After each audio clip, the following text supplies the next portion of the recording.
ఈ programme Joyce Meyer Ministries partners మరియు friends ద్వారా స్పాన్సర్ చేయబడింది.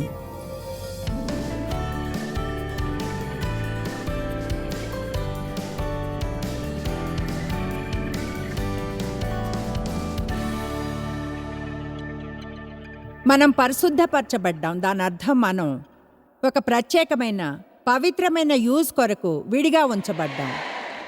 ఈ మీటింగులకు ఇది నా గ్లాస్, దీన్ని వేరే దేనికి యూజ్ చెయ్యం. చెప్పేది వింటున్నారా? నేను ఒక్కదాన్నే ఈ గ్లాస్తో తాగుతాను. ఇప్పుడు ఇది చాలా విచారకరమైన ఉదాహరణ. అయితే దీన్ని నా యూజ్ కొరకు విడిగా ఉంచాం. ఇది ఒక గ్లాస్ అయినా ప్రజలకు నా గ్లాస్ పట్ల భయం ఉంటుంది. ఎంతమందికి అర్థమైంది? చూడండి, దేవుడు చెప్పేదానికి ఇది మంచి ఉదాహరణ కాదు. మనల్ని వేరుగా ఉంచాడు. ఆయన యూజ్ కొరకు పవిత్రం చేయబడి మనం దేవునికి సొంతం.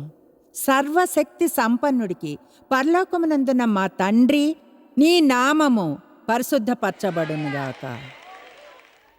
ఇకపై మీరు ప్రభు ప్రార్థన ప్రార్థించరు. ఆరంభించినప్పుడు ప్రార్థించిన విధంగానే ప్రార్థించాలి. ఈ ప్రార్థన అన్నిటినీ కవర్ చేస్తుంది. ప్రకటన 4:1-8 వరకు. ఈ సంగతులు జరిగిన తర్వాత నేను చూడగా, అదుగో పరలోకమందు ఒక తలుపు తెరవబడి ఉండెను, మరియు నేను మొదట వినిన స్వరము బూరధ్వని వలె నాతో మాట్లాడగా వింటిని. ఆ మాటలాడినవాడు, ఇక్కడికి ఎక్కి రమ్ము, ఇక మీదట జరగవలసిన వాటిని నీకు కనపరిచెదను అనెను. వెంటనే నేను ఆత్మవశుడనైతిని. అదిగో పరలోకమందు సింహాసనము వేయబడి ఉండెను. సింహాసనమందు ఒకడు ఆసీనుడై ఉండెను. ఆసీనుడైన వాడు దృష్టికి సూర్యకాంత పద్మరాగములను పోలినవాడు, మరకతము వలె ప్రకాశించి ఇంద్రధనుస్సు సింహాసనమును ఆవరించి ఉండెను.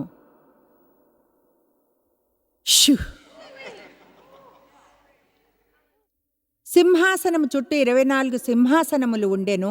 ఈ సింహాసనములందు 24 మంది పెద్దలు తెల్లని వస్త్రములు ధరించుకొని తమ తలల మీద సువర్ణ కిరీటములు పెట్టుకున్న వారై కూర్చుండిరి.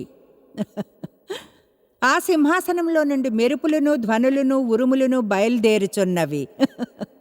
మరియు ఆ సింహాసనం ఎదుట 7 దీపములు ప్రజ్వలించుచున్నవి. అదేమీ ఒక తీయని పైలా వినిపించడం లేదు. అవి దేవుని 7 ఆత్మలు, 7 పరిశుద్ధాత్మ. మరియు ఆ సింహాసనం ఎదుట స్ఫటికమును పోలిన గాజు వంటి సముద్రము ఉన్నట్టు ఉండెను. ఆ సింహాసనమునకు మధ్యను, సింహాసనము చుట్టూను, ముందు వెనుక కన్నులతో నిండిన 4 జీవులు ఉండెను. తెలివితో వాటికి ముందు మరియు చివర్న ఏమన్నదో వేరుగా చెప్పాలంటే, దేవుడు ప్రతిదీ చూస్తాడు తెలుసా? సజీవంగా ఉన్న మొదటి జీవి బైబిల్లో ఉన్నది ఒక సింహం వంటిది. సజీవంగా ఉన్న 2వ జీవి దూడ వంటిది. 3వ జీవి మనిషిని ముఖం వంటి ముఖము గలది. ఇక 4వ జీవి ఎగురుచున్న పక్షిరాజు వంటిది. నేను చెప్పేది వినండి. ఈ 4 జీవుల్లో ప్రతి జీవికి 6 రెక్కలుండెను. అవి చుట్టూను, రెక్కల లోపటను కన్నులతో నిండి ఉన్నవి. అవి భూత వర్తమాన భవిష్యత్ కాలములలో ఉండు సర్వాధికారియు దేవుణ్ణగు ప్రభు పరిశుద్ధుడు, పరిశుద్ధుడు, పరిశుద్ధుడు అని మానక రాత్రింబవళ్ళు చెప్పుచూ ఉండెను. కమాన్, పవిత్రమైన దేవునికి స్తుతులు చెప్పండి.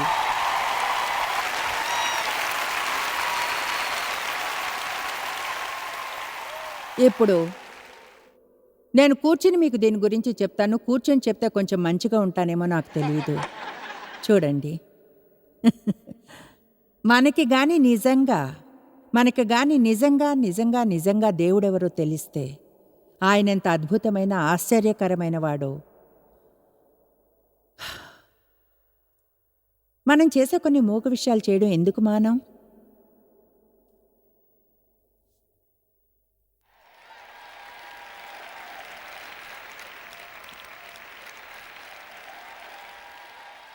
అంటే మనం ఏదైనా చిన్నది లేదా కొంచెంతో ఆరంభిద్దాం. అంటే వ్యర్థంగా గాసిప్ చేయమని కమిట్ అవుదాం.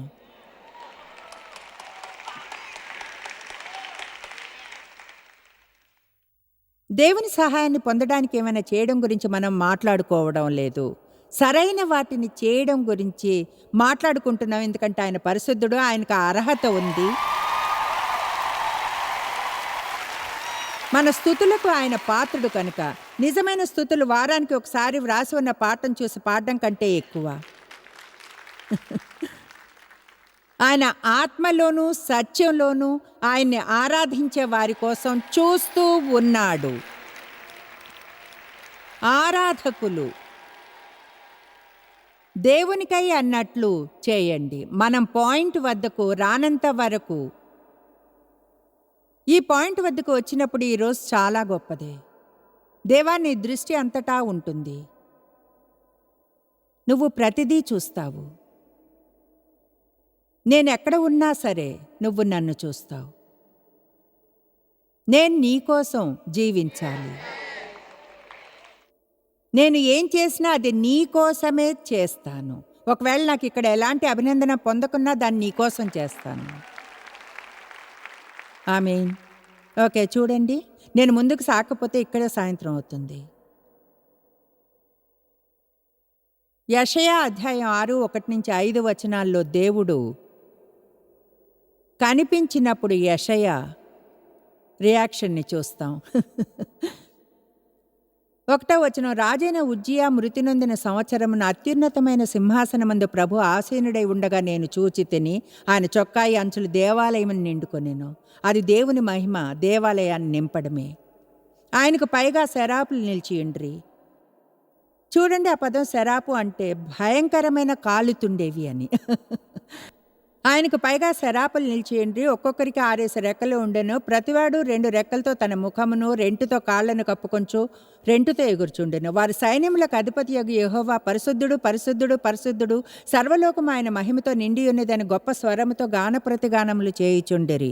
వారి కంఠస్వరము వలన గడప కమ్ముల పునాదులు కదులుచు మందిరము ధూమము చేత నిండగా.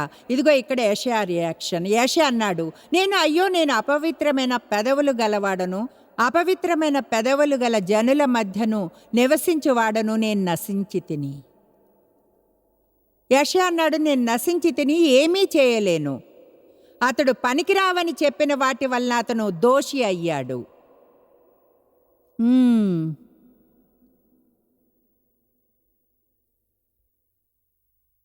ఎవరైనా మీకు ఈ వాక్యాన్ని కానీ చెప్తే దేవుడు అని చెప్పి దాన్ని పూర్తి చేయమంటే ఆశ్చర్యం. ప్రజలు ఏం చెప్తారో, బహుశా దేవుడు మంచివాడు, దేవుడు ప్రేమ కలవాడు, దయగలవాడు, ఆయన కరుణామయుడు, దేవుడు క్షమిస్తాడు, దేవుడు అద్భుతమైన వాడు, దేవుడు పరిశుద్ధుడు. అయితే ఆశ్చర్యం, ఎవరైనా ఇలా అంటారా అని. దేవుడు భయపెట్టేవాడు. చాలామందికి అర్థం కాలేదు మీరు ఎలా అంటే. అయితే అది పవిత్రమైన భయం, అంతేకాని దేవుడు ఏదో నన్ను గాయపరుస్తాడని నాకు భయం లేదు. ఆయన గాయపరుస్తానేమో అన్న భయం. దేవుని బాధ పెట్టాలనుకోను, ఆయన అసంతోషపరిచే పనులు చేయాలనిపించదు. దేవుని మనసును గాయపరచాలనుకోను, ఆయన్ని ఆరాధించాలి. నీ రాజ్యం వచ్చునుగాక. ముందుకెళ్తున్నాం.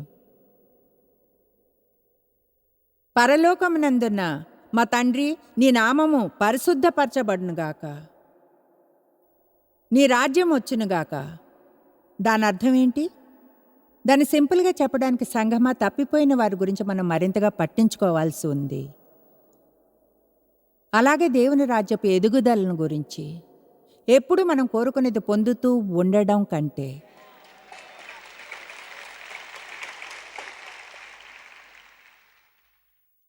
మన ప్రపంచం బాధతోనూ అన్ని రకాల అవినీతితోనూ నిండుంది. విషయాలు వెనుక పడకండి. ఎన్నడూ విషయాలను వెతుకుతో టైం వేస్ట్ చేయకండి. ముందుగా దేవుని రాజ్యాన్ని, ఆయన నీతిని వెతకండి. తరువాత అవన్నీ మీకు లభిస్తాయి. మన హృదయపు మొర ఇలా ఉండాలి, దేవా, నా అసైన్మెంట్ ఏమిటి? నేను చేయాల్సిన పనేంటి? చూడండి, మీ బాధ్యత ఆరాధనా నాయకుడు కాకపోవచ్చు, లేదా ఒక పాస్టరో, లేదా ఇది చేయడమో, లేక ఒక బిజినెస్ ఓనరో.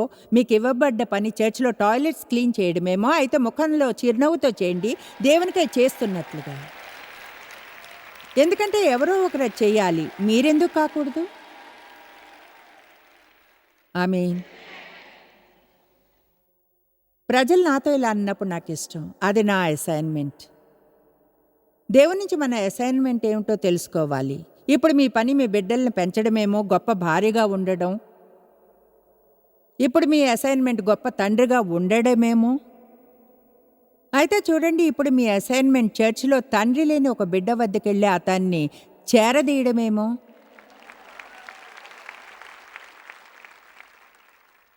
దేవుని నుంచి మీ అసైన్మెంట్ ఏమిటి? అది ఒక పబ్లిక్ అసైన్మెంట్ కావచ్చు, అది ఒక ప్రైవేట్ది కావచ్చు. అయితే రహస్యంగా దేవునికే మనం ఏం చేసినా సరే బాహ్యంగా మనకు ప్రతిఫలం వస్తుంది. మత్తయి 6. రాజ్యం ఎదగడానికి మీ వంతుని చేయండి. ఈనాటి పరిస్థితుల పట్ల మీ మనసు కరిగేలా చేయమని దేవుడిని అడగండి. తప్పిపోయిన వారికి మధ్యవర్తిత్వం వహించడం తెలుసుకోండి.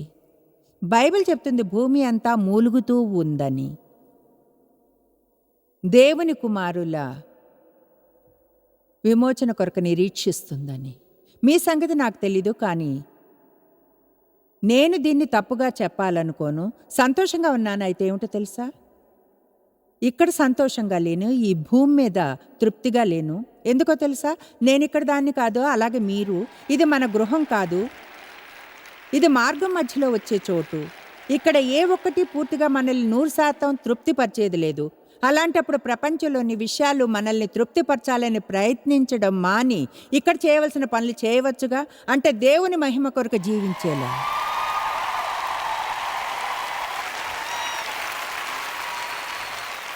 నీ రాజ్యం వచ్చునుగాక, పరలోకములో నెరవేరినట్లుగానే నీ చిత్తము ఇక్కడ నెరవేరునుగాక. నీ చిత్తము నెరవేరునుగాక. తండ్రి, నీకు ఇష్టమైతే ఈ గిన్నెను నా నుంచి దూరం చేయి, అయినా నా చిత్తము కాదు, నీ చిత్తమే నెరవేరునుగాక. ఎప్పుడూ వచనాన్ని కోట్ చేస్తాం. ఆయన్ని ప్రేమించి ఆయన సంకల్పం చొప్పున పిలువబడిన వారికి సమస్తము సమకూడి మేలు జరుగును. మేము కేవలం ఇదే వింటాం, సమస్తము మేలుకే జరిగితే అదే వినేది. ఓ అవును, హల్లెలూయా, ఇది మేలుకే జరగబోతుంది. దేవుని ప్రేమించే వారికి, ఆయన సంకల్పం చొప్పున పిలువబడిన వారికి, ఎవరైతే పాకులాడుతూ తమ జీవితాల్లో ఆసక్తిగా దేవుని చిత్తాన్ని వెంటాడుతారో వారికి. నేను మీకు చెప్పగలను, మీరు ఊపిరి తీసుకునే దానికంటే ఎక్కువగా దేవుని చిత్తాన్ని కోరుకుంటే, దేవుని చిత్తం లేకుండా జీవించడం కంటే మరణించిన అప్పుడు మీకు మేలు జరగకుండా జరిగేది అసలు ఏమీ ఉండదు.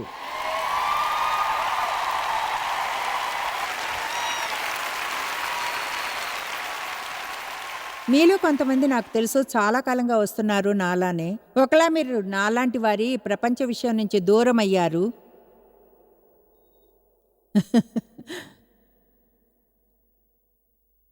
అంటే మనం కానీ దేవుని చిత్తంలో లేకుంటే మనకు విలువైనదంటే అసలేముంది? నా సొంత చిత్తం నెరవేరితే ఏం పొందగలను?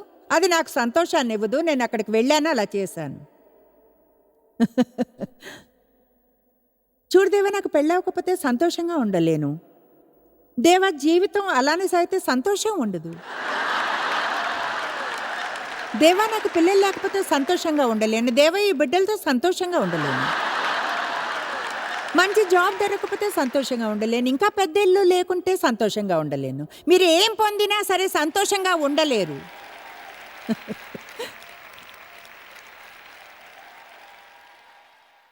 ఎందుకంటే విషయాల్లో సంతోషం ఉండదు.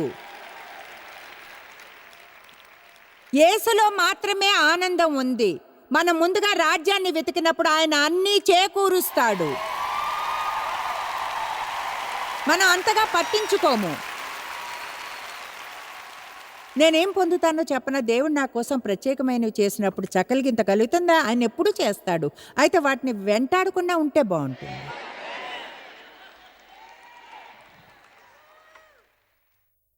దయగల రోజు. స్వీట్ వంటర్ లేడీ, పురుషుణ్ణి వెంటాడకు.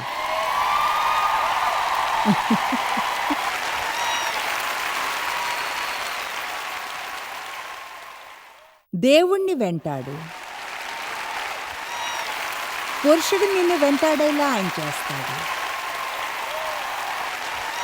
దీనికి ఆధారంగా సరైన పురుషుడు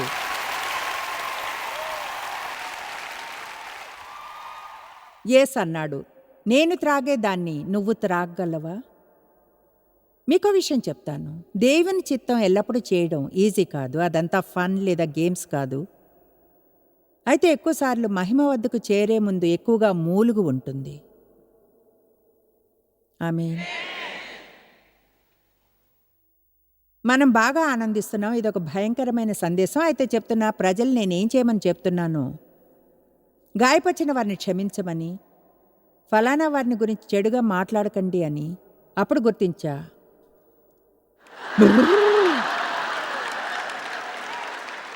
కొన్నిసార్లు నా నోరును మూసుకోవడానికి నాలుగు ఖర్చుకుని ఉండాల్సి వస్తుంది.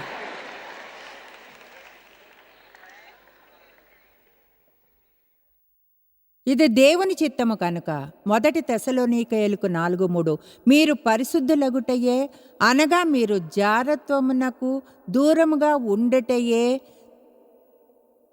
దేవుని చిత్తము, విడిగా అయి పరిశుద్ధంగా పవిత్రమైన జీవితానికి. ఊ!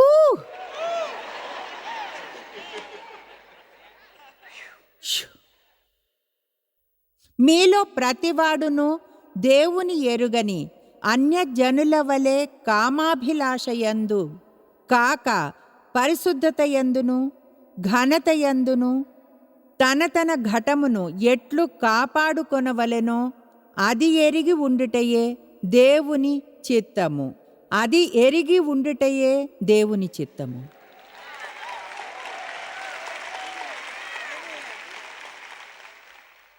ఈరోజు మీరొక పవిత్రమైన మీటింగ్లోనికి అడుగుపెట్టారు.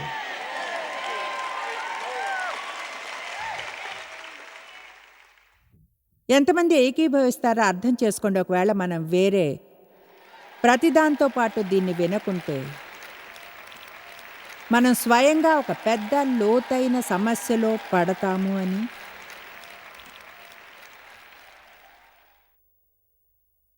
కృప అనేది చిత్తడి జీవితం జీవించడానికి సాకు కాదు. అలా కాకుండా ఉండడానికి అది దేవుని శక్తి. దేవుని ప్రేమ అనేక పాపాలను కప్పుతుంది. అయితే యేసు అన్నాడు, మీరు గాని నన్ను ప్రేమిస్తే నాకు విధేయులవుతారు. ఆయన ఇలా అనలేదు, విధేయులుగా ఉంటే నేను మిమ్మల్ని ప్రేమిస్తాను అని. దేవుడు ముందే ప్రేమిస్తున్నాడు. అయితే ఆయన కోసం మన ప్రేమ, ఆయన పవిత్రతను మనం చూసినప్పుడు, అది ఎంత అద్భుతంగా ఉందో చూసినప్పుడు, ఆయన మన తండ్రి అని తెలుసుకున్నప్పుడు ఆయన మనలో నివసిస్తాడని ఇలా అనాలని ఎందుకు అనుకోం? ఓ దేవా, నా దేవా, నా దేవా, నా జీవితంలో నీ చిత్తం నెరవేరాలి.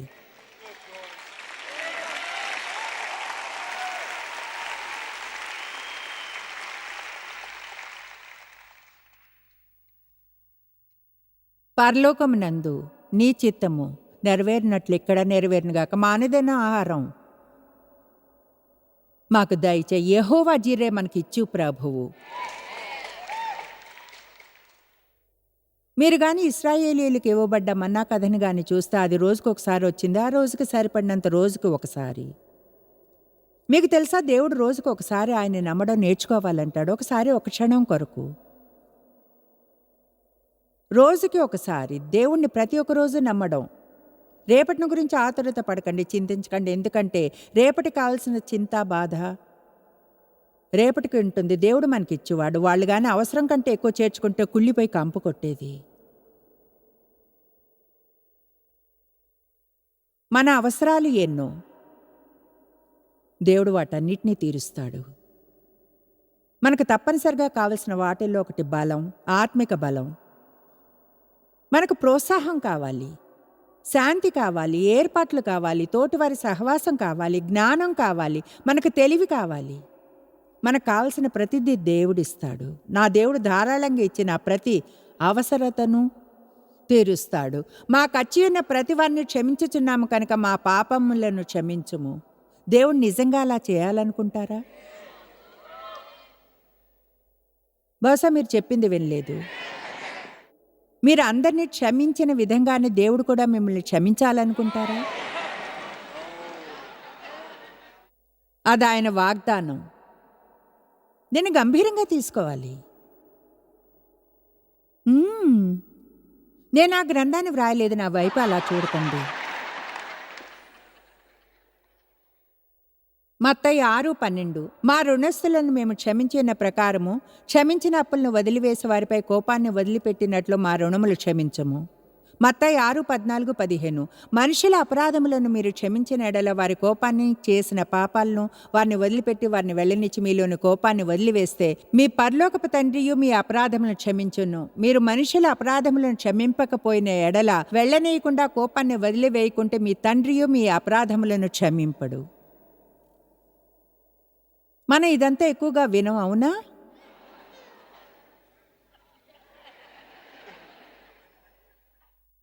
నేను గాని మీరై ఉంటే నాకు వ్యతిరేకంగా ఉన్న అందరినీ క్షమించకుండా ఈ రాత్రికి నిద్రపోను. అంటే సీరియస్గా ఎలా ఉండాలో అంత సీరియస్గా చెప్తున్నాను. నేను ఫీల్ అయ్యేదానికి ఏమీ చేయలేను. అవును, మీరు ఫీల్ అయ్యేదానికి ఏమీ చేయలేరా? అయితే ఒక నిర్ణయం తీసుకోగలరు. దేవా, నువ్వు నాకేం చేసావో దాని తర్వాత కూడా నా మనసు నిండా అసహ్యం నింపుకుని జీవించలేను. నేను నీ దయను నీ మంచితనాన్ని తీసుకుని ఇతరుల పట్ల వ్యతిరేకంగా ఉండలేను. అప్పుడు బొక్కబోర్లాగా పడుకుని మీ ముఖాన్ని కార్పెట్లో దాచుకుని శత్రువుల కేటగిరీలో ఫిట్ అయ్యే వారిని ప్రేమించడానికి లేచే బలాన్ని, కృపని దేవుడు ఇచ్చేంత వరకు మీరు అక్కడే ఉండండి.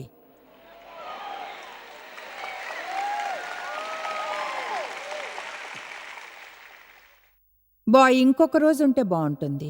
మమ్మల్ని శోధనలోకి తేక దుష్టుడి నుంచి మమ్మల్ని తప్పించుము. జీవితంలోని ప్రతి ఒక్క రోజు దీన్ని ప్రార్థించండి. మమ్మల్ని శోధనలోకి తేక దుష్టుని నుండి తప్పించుము. గత వారం ఒక ఆవిడ చెప్పిన కథను క్లుప్తంగా చెప్తా. ఎవరికైనా చెప్పొచ్చండి ఆవిడ, ఆ పేరుని చెప్పను. ఈ కథ చెప్పిన ఆవిడ ఒక క్రిస్టియన్. చాలా చాలా చాలా అంటే ఏళ్ల తరబడి నుంచి మధ్య వయస్కురాలు, చాలా కాలంగా ఒక క్రిస్టియన్. ఆమె గురించి నాకు ఏమీ తెలీదు. చాలా కాలంగా క్రైస్తవురాలా. అయితే ఆవిడకు సమస్య ఉంది. ఆమె భర్త అంటే ఇష్టం లేదు. ఆమె అంది, నాకు ఆయన అంటే ఇష్టం లేదంతే. ఆయనతో పెళ్ళి ఇప్పటికి 45 ఏళ్ళయింది. జాగ్రత్తగా వినండి. ఆమె మనసులో ఆ సమస్యను గురించి దేవునితో ఫిక్స్ చేసుకోవడానికి పని చేయనందున ఒక చిన్న ద్వారం తెరిచి ఉంది. ఒక రోజున కంప్యూటర్లో ఆమెకి పరిచయం లేని ఒక ఆయన దగ్గర నుంచి మెసేజ్ వచ్చింది. హాయ్, మూగ తప్పు నంబర్ 1 తిరిగి జవాబిచ్చింది. హాయ్. తెలివి ఉంటే అలా చేయదు. కథని చిన్నగా చేస్తాను, దానికి చాలా కాలం పట్టింది. ఈ కథని ఆమె చెప్పవచ్చంది. అతను $2 లక్షల మోసం చేసి లాక్కున్నాడు. ఈవిడ తిరిగి జన్మించిన స్త్రీ, పరిశుద్ధాత్మలో బాప్తిజం తీసుకుంది, చర్చికి వెళుతుంది.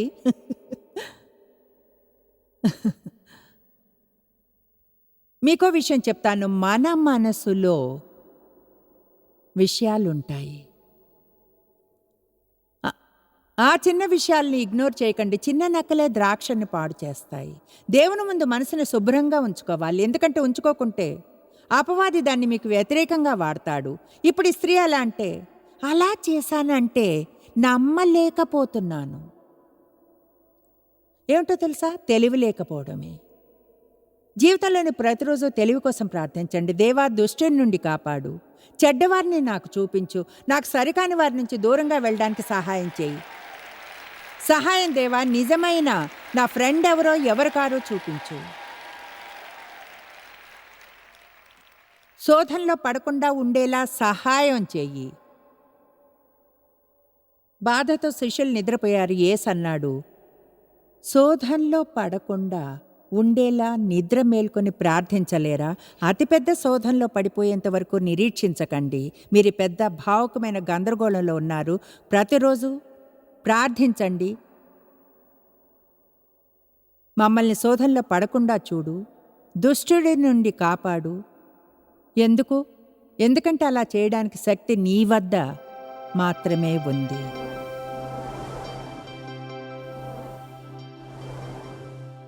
ఓ ప్రార్థన నిజంగా అద్భుతమైన గౌరవం. ముందుగా ఉండవలసింది కూడా ఇదే. ప్రతి పరిస్థితిలోనూ చేస్తాం. ఎన్నడూ చివరిదిగా కాదు. దేవుడు ప్రార్థన వింటాడని నమ్మాలి. ఎందుకంటే ఆయన మనల్ని ప్రేమించే తండ్రి. ఆయన మన జీవితాల్లో కార్యం చేస్తున్నాడని నమ్మాలి. మనం ఏమీ చూడకపోయినా లేక ఫీల్ అవ్వకపోయినా. మీరు ఎన్నడూ తెలుసుకోలేనంతగా జాయిస్ మేర్ మినిస్ట్రీస్లో మీరు మాకెంతో ముఖ్యం. మిమ్మల్ని అభినందిస్తున్నాం. మా ప్రపంచ వ్యాప్తపు మినిస్ట్రీ సాధ్యం అయ్యేలా చేసే మా ఫ్రెండ్స్ మరియు పార్ట్నర్స్ కి థ్యాంక్స్. అందరం కలిసి ఆకలిగొన్న వారికి భోజనం పెడుతున్నాం, బీదలకు బట్టలు ఇస్తున్నాం, సువార్తను దేశాలకు చాటుతున్నాం. మమ్మల్ని కాంటాక్ట్ చేయండి లేదా joycemeer.orgని ఈ రోజే విజిట్ చేయండి. మీ ప్రార్థన విన్నపాలను కొరకు అలాగే మరిన్ని సాధనాలను గురించి తెలుసుకోండి. జాయిస్ మేర్ షెడ్యూల్ని చూసి భాగస్వామిలో భాగమవ్వండి. క్రీస్తు ప్రేమను ప్రపంచమంతటా పంచుకోవడానికి.